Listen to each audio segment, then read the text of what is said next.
Welcome to the Harvest Series podcast, recorded here in Kaplankaya on the southwestern Aegean coast of Turkey during Harvest, an event gathering hundreds of curious minds. I could interview the most passionate and inspiring speakers, practitioners, and musicians. I hope you will enjoy this episode.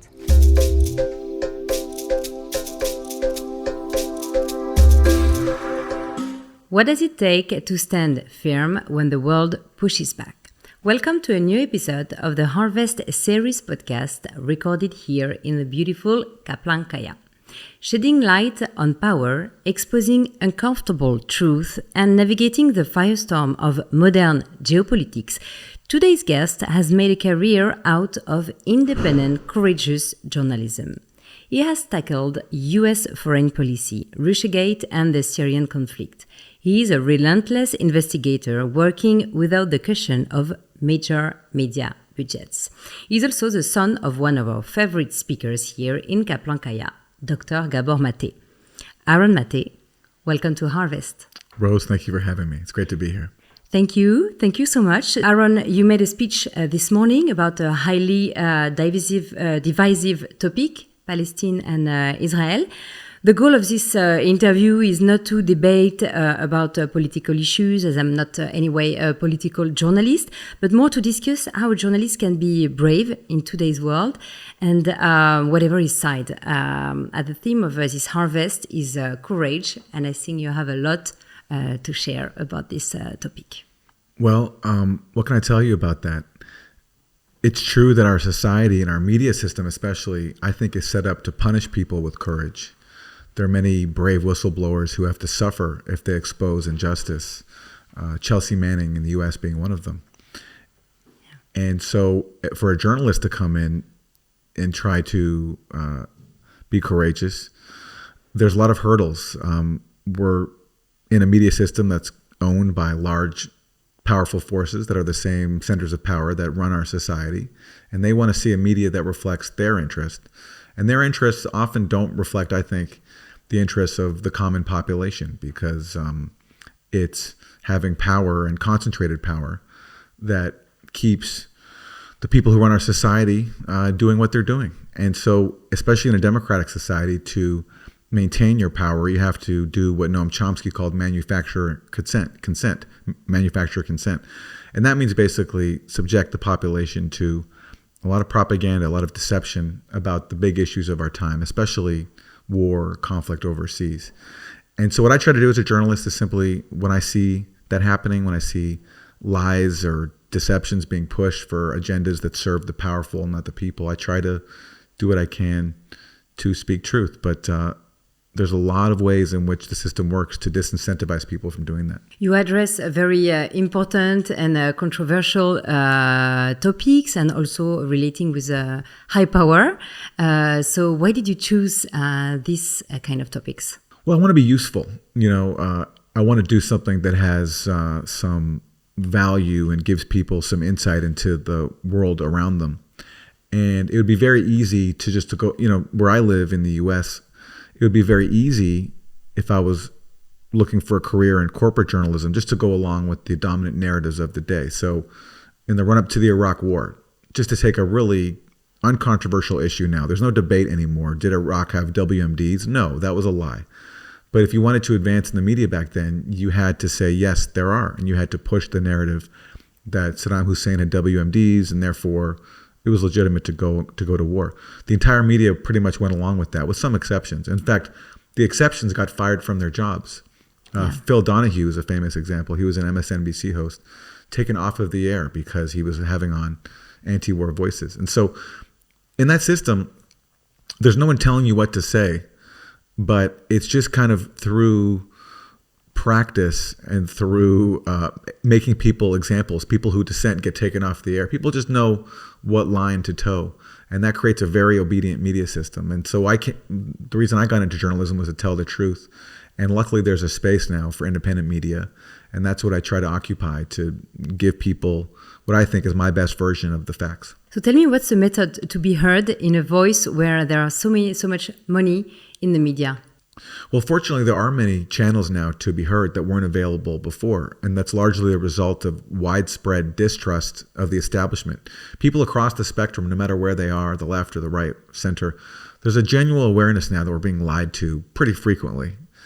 Now, some people then take the lies that we're being given and they go for really extreme places of solace. So, for example, the QAnon phenomenon, people just clinging to conspiracy theories about how our society works to try to explain a really unsettling place. But other people go to independent journalism and independent sources of information that are not captured by major corporate interests, are not beholden to other major corporations and their whims. And so that's what I've been involved in for all my career. I started out at a show called Democracy Now!, which is in the US, and it's a very progressive, noble show that made its name, standing out from the pack when it comes to the Iraq War. That whereas the media was repeating all the Iraq War lies, outlets like Democracy Now! Were actually looking at the evidence, which is what journalism is supposed to do.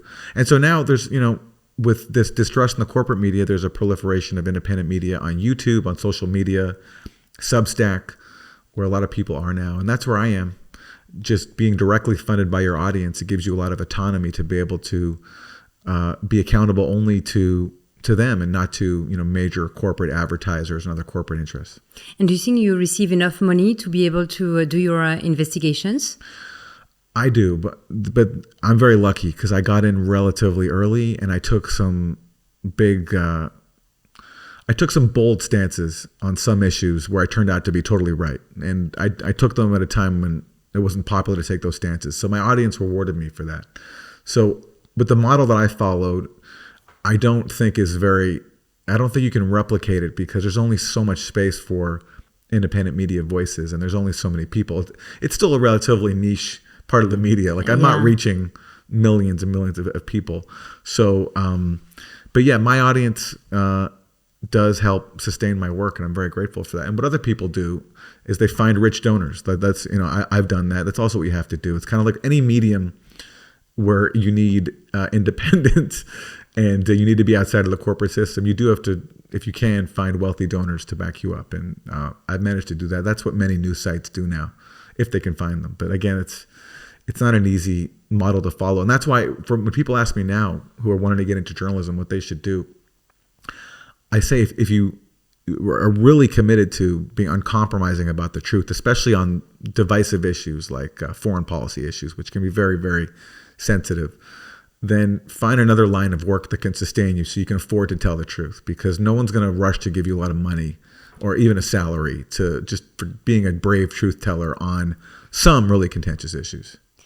In 2019, you won the Easy Award for your achievement in independent media for Russiagate coverage. For example, to illustrate this for people who don't know you yet, so how did you unpack this, and what's the story, and what were your method? Who did you call?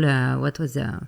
Well, it seems very silly now. It seems very silly now with all that's going on now. It seems very silly, but in 2016, after Trump won the first time, the Democrats responded to Trump not by saying, what did we do to get this guy elected? How did we lose to reality TV show host Donald Trump?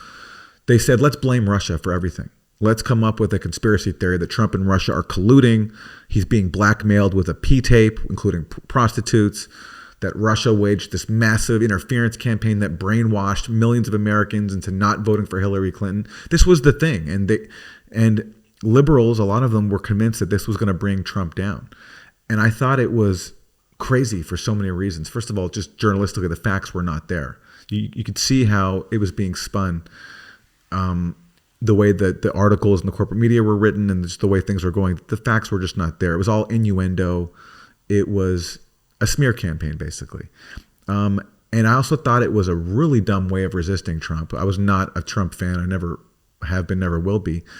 And I thought, what a great gift if you're Trump, rather than have your opposition being concerned about his actual policies, like, destroying the planet, cutting taxes for the ultra wealthy, being cruel to immigrants. His opposition is instead focused on a conspiracy theory that he's really a secret Russian asset and is being blackmailed by Vladimir Putin. It was also dangerous because it incentivized Trump to prove that he wasn't an asset of Russia. It incentivized him to actually pursue policies that fueled tensions with Russia, which I think is bad because we're talking about the world's two big nuclear powers. So for all those reasons, I just thought this was a giant mistake and a big scam. And I called that out because I looked at the facts and they weren't there. And at the time, look, Trump genuinely scares many people. I understand why. There's a lot there to be scared of, especially now in his second term. So I understand why people were afraid. But the job, especially of a journalist, is to look at what the facts are. And if the facts aren't there, then while it might be comforting to think that exposing the secret Russia conspiracy is going to bring him down, it's actually a fool's errand, and it's going to lead people into a fruitless quest that will only backfire. And that's what happened. And so because I stood apart in doing that in my media field, I was able to gain some acclaim that way, and I won some awards, and generally now no one even talks about that anymore, because especially for people who pushed it, it's kind of embarrassing. It's kind of like there's QAnon, right? There's QAnon. People believe people believe that QAnon believe that Trump is like the savior who's fighting pedophiles in the deep state. Well, Democrats, I call it Blueanon, because like their color is blue, and so this is Blueanon. This was this belief that this was a giant conspiracy between Trump and Russia, and once Robert Mueller found the truth, Trump was going to be led away from the White House in handcuffs, which didn't happen. But what's funny is that the pro-Trump were in favor of you, so started to like you, yes. and yes, it was weird. It was a weird time. It was a weird time. Yes, yeah. And there was a partisan thing there. Obviously, they appreciated I was defending their guy from being accused of being a Russian agent, and I did, a lot of work on that. But also, I think there was a appreciation that someone on the left was willing to put aside partisan politics to focus on the facts, which is missing in journalism. Exactly. Yeah. According to you, what is the most honest is even to reveal a truth against your own opinion? Yes, it is. Yes, it is. And it's, and I felt that before. And I've censored, I'm not some like unequivocally courageous truth teller.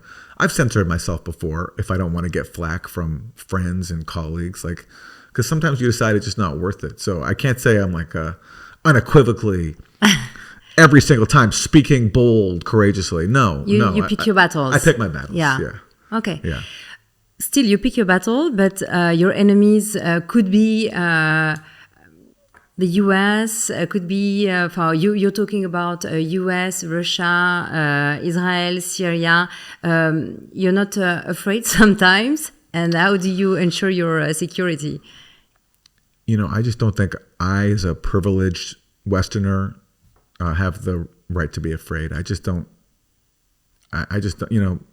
people who are afraid are my friends in Gaza, so I just don't think about that. If someone's going to get me, then they'll find a way. But I just, what I do is talk, right? It's a lot of talking. I write, it's words. I don't think I'm a very big threat to anybody. I do think I like to expose wrongdoing, but anybody who would want to take violence against someone, I just don't think they're going to be concerned about me. And it's just not something I really think about. Yeah, but for example, someone like Julian Assange, yes. He was a real paid threat. The price. Yeah. Yes, well, he certainly paid a huge price. And what did he do? He exposed massive corruption, and he also exposed massive deception. That all this talk about our foreign policy is so noble, we're spreading democracy. When he showed, with all the documents he released, just what a lie that was about all the scheming that goes on to keep countries subjugated under the boot of U.S.-led hegemony. And he had to pay a price for that, because what he did was certainly a threat to people in power, and he paid a very heavy price. So you're not, you don't have like a special security or no. Okay. No. What's the definition then? If you think what you're doing is not the symbol of courage, what is for you courage? Well, courage is doing what you're afraid of, and I'm not afraid of journalism, and I like the confrontation that comes with it. To be honest with you, I enjoy arguing, and so I can't call it courageous to do something that I really enjoy. And I love the process. I do love the news process of gathering the facts and coming up with a narrative that fits reality, that is a reflection of what's going on, and that gives insight onto really important issues, and to helps expose deception. So I just can't call that courageous when I enjoy doing it. And part of me especially enjoys the confrontation that comes with it. So courage for me would be like if I tried stand-up comedy, which I secretly want to do, but I'm very afraid of doing. That would be very courageous to me, which I haven't done yet. How do you deal with pushback or criticism from a powerful interest when you publish controversial stories? Well, the pushback is mostly just being called names. The Guardian a few years ago published an article claiming that I'm the biggest purveyor of disinformation on Syria, right? This was in the Guardian, and they were basing this on a so-called study that came out. But the problem is the article in the Guardian and the study didn't show a single example of my alleged disinformation. So you're going to call me, you're going to say I spread disinformation, at least show one example. And they didn't do that because there's none. And in fact, if you look at the study that the Guardian based on, there's no examples because they were spreading disinformation about me. And the study happened to be funded by governments that were heavily involved in Syria, and that I was taking a position that was contrary to their interests, which of course the Guardian didn't say. But the point is, it's a lot of name calling, but it's not a lot of substance. And I'd love it if it was substantive critique, then we can have a legitimate debate. But a lot of it is just name calling. And especially because I've been critical of the U.S. role in Ukraine. I've never supported the Russian invasion of Ukraine. I think it's illegal. I think it's been disastrous for everybody. It's killed hundreds of thousands of people. But I also think that the U.S. played a major role in provoking it, and I think the U.S. has used Ukraine for its own cynical ends. I don't think its policy in Ukraine has been geared towards Ukraine's well-being. So because I take that position, I get called a Kremlin, Putin apologist, and all that stuff like that. But, we're adults. It's not a schoolyard. So name calling just doesn't really affect you. No. Yeah. No. It's not comfortable. Like a few things have happened that I wish I didn't have to deal with. A few years ago, it came out that the FBI passed on to Twitter a list of names that the Ukrainian government wanted censored, like having their accounts removed. And my name was on there. So the FBI was taking part in an effort to try to censor me on Twitter. And thankfully, Twitter said no. So they said, we can't censor journalists. And I don't think the FBI knew who I was or cared. But the fact that, I get implicated in that, and then I have to kind of deal with the fall. It's not how I want to spend my time. I want to just focus on doing journalism. Instead, I have to kind of defend my name sometimes. And, there are other things like that. One time attending a conference, the first lady of Ukraine, Zelensky's wife, she basically threatened this conference that she would get their sponsors pulled if they allowed me and my colleague, Max Blumenthal of the Gray Zone, to speak, because we're very critical of the U.S. role in Ukraine, which we do not think is positive, and it's been very cynical. And so anyway, we got canceled.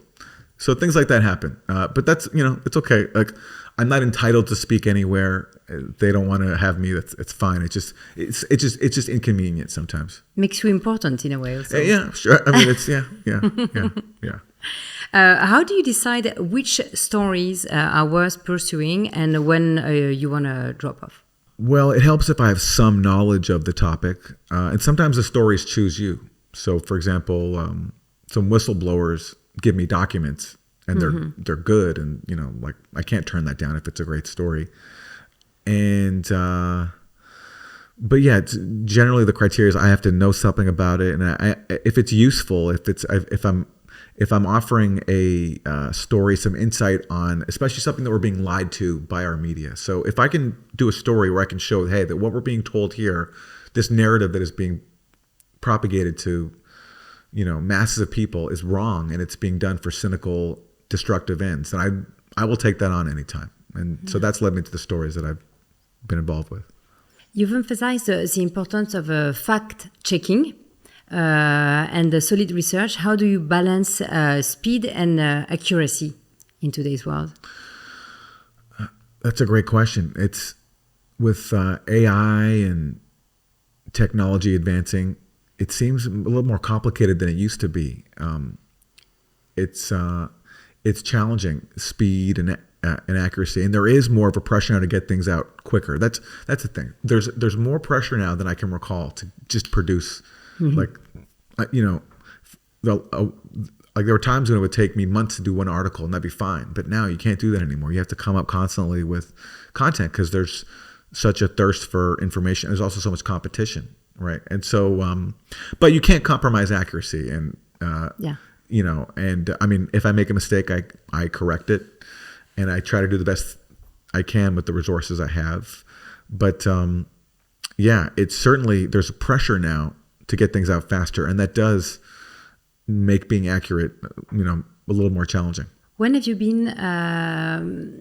How have you become? What made you become so? I would say obsessed, maybe not the good word. Obsessed with truth, or so preoccupied with truth. What made you? What was your journey, and what made truth such an important value for you? Well, I'm very influenced by my parents. You've interviewed both my parents, actually. Yes, Gabor and exactly. Ray. And my mom, Ray, she's not political, or she's not. So let's talk about them for those who don't know. So we have Dr. Gabor Maté, who's really well known for his work on trauma. Yes. And your mother, who's doing illustration. Yeah, she's an artist. She's an artist. And I know their characters are both like people of integrity, yes. I can say, because I've interviewed both of them. Yes. And I think the common point would be integrity. So I'm not surprised they raised you in this environment. So Ray, my mom, starting with her, she's not like overtly political. She doesn't, keep up with everything, but she's deeply interested in truth. And if you know my parents, they're very honest about themselves, and their marriage. And so they're both committed deeply to truth. I mean, and my father, obviously, with all he's done. And, in recent years, he's become well known for his work on trauma, but, he's also always been political as well for most of his life. At a very early age, in his early 20s, he realized that a lot of what he had learned as a young supporter of Israel, a young Zionist, was not true. And he changed his stance, and he went against basically his entire community, his entire Jewish community, and started speaking out for Palestinian rights. And that certainly really, impacted me. One of my earliest political memories is hearing my dad, Gabor, on the radio from Palestine, from the occupied territories. This is in 1989, so I was 10 years old, and he was weeping at what he was seeing.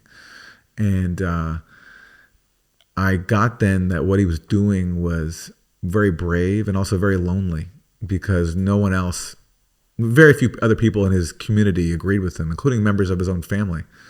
And I saw how challenging that was, but I saw the resilience he had to get the truth out, and just how committed he was to that. And that's always really inspired me. And I think I've tried to follow in his footsteps to the extent that I can. Yeah, Gabor a few years ago took a big stance in front of everybody during harvest, and not surprised. Yes, not surprised neither. So you grew up like this, and you decided to study journalism, and you thought like journalism was the way to show integrity and to bring integrity in this world. Yeah, well, so one day my dad came home and said, "You should read up on this guy Noam Chomsky. You would love him." And I was a teenager, and so I started reading Noam Chomsky's books. And Noam Chomsky, for those who don't know, he's a linguist and a very influential one, but also has just been, he's one of the most brilliant minds, I think, in history. And he's used his intellectual powers to write about political topics and criticize the U.S. government. He got involved first in the Vietnam War and has been tireless ever since then in just documenting the crimes and the lies of U.S. hegemony. So as soon as I read his stuff and I watched a film about his work called Manufacturing Consent, Noam Chomsky in the Media, I just realized I wanted to be involved. I wanted to be involved in getting the truth out, because I saw all the ways in which we're lied to and misled, and how sophisticated it is. It's a really good system, because no one is there saying, say this. It's not like state media. It's private media, which gives the illusion of freedom and diversity of opinion. But if you look at issue after issue on so many important, not in everything, but on so many important issues, especially foreign policy, there's very little divergence of opinion. It all pretty much follows the line of state power, with some exceptions. So I wanted to be a part of just, pushing back on that. And it was, Noam Chomsky and my father, I think, who most inspired me to get involved in journalism. So this morning, during your talk, you spoke about Israel and the attitude of Israel. It must not be easy, because your family suffered from being Jewish, and your grandfather, your grandfamily, but also your father, who suffered to be Jewish in Hungarian. Mm-hmm. But still, you are pro-Gaza, in a way, pro-Palestine. Is it an uncomfortable situation? How do you deal with that? It's not uncomfortable for me anymore. To me, it's just being on the side of humanity. You know, what's happening in Gaza, no matter how you feel about Israel and what you think about the history of Israel and Palestine, you know, what's happening over the last year and a half, I just don't see how anyone can justify it.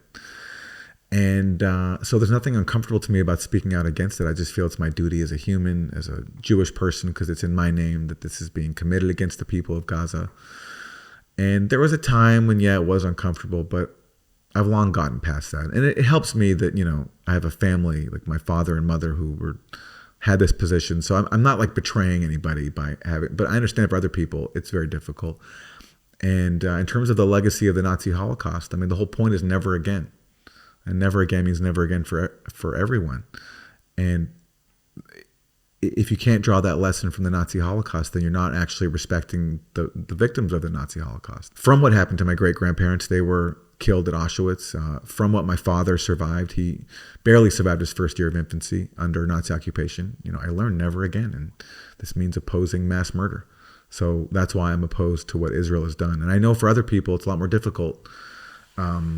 And there are many consequences now in this society if you speak out. People get fired, they get censored, they get canceled, they lose friends. It's a very divisive issue. But for me, this is the moral issue of our time, and I feel a duty to speak up about it. Some people, after your speech, actually, many of them said maybe they would have appreciated more nuance in such a sensitive topic. What do you think about that, about nuance? I agree that nuance is always paramount, and it's important to always challenge your own views and to watch out for biases. And certainly I have my biases. On the issue of Palestine, I just don't think there is much nuance. When it comes to Nazi Germany, no one argues about nuance. And I think this is a similar case too. To me, it's a very clear-cut moral issue. And I don't want to get into all the political reasons for that. But if my understanding of the history of Israel and Palestine, which is very well documented now. And in fact, Israeli historians have done some of the best work on what the reality is of Israel versus what we were told about it. And my understanding of what the reality is that this is basically a settler colonial state stealing land from indigenous people, expelling them, and creating an ethno-state there in which Jews have superior rights and keep 5 million people under military occupation. One of the longest running military occupations in the world. So I don't see much nuance there. On certain aspects of it, yes, there is. As I talked about, there's a lot to criticize in the Palestinian leadership. But even if the Palestinian leadership was the most like pragmatic, noble liberation movement in the world, it still wouldn't change the fundamental fact that Palestinians are responding to 77 years now of displacement, ethnic cleansing and occupation, and now mass murder. So in a case of mass murder where Israel's attacking a defenseless death camp of 2 million people, I just don't think there's much room for nuance there. What's the most courageous thing you've ever done or you've ever had to do in your life, professionally or personally, or both? Professionally, I will say I had to leave a job that had a lot of security and had a lot of great things about it. But I knew if I stayed there, I wouldn't be able to develop my own voice. And I really wanted to develop my own voice. Even though I had a lot of things to work through, I was very nervous on camera and insecure.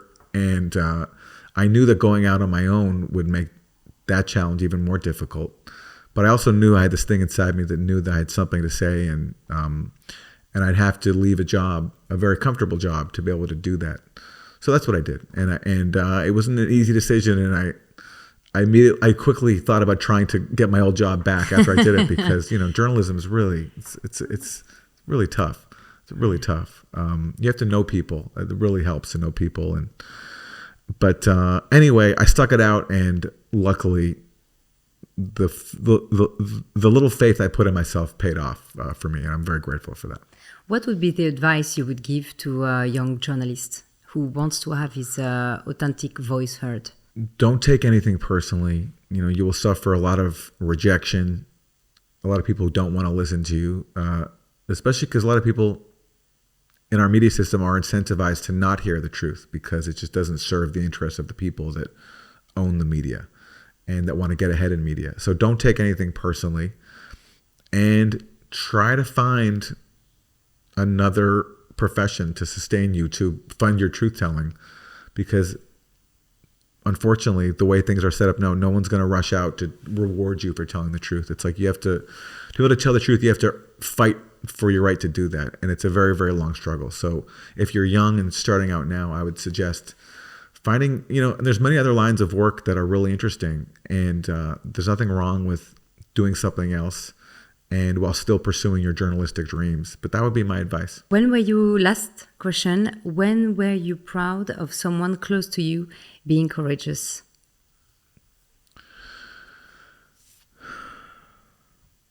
Well, I have friends who have confronted really serious depression and dealt with things that were really hard to deal with and had experiences that were very, very challenging. Like, for example, doing ayahuasca is a very scary thing for a lot of people.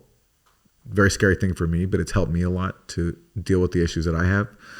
And so whenever someone does that, and many friends of mine have, I'm very inspired by that. And I have another friend of mine, Karina Gonzalez, who she was working as a speech pathologist in the public school system, but she had this real yearning to be a children's book author.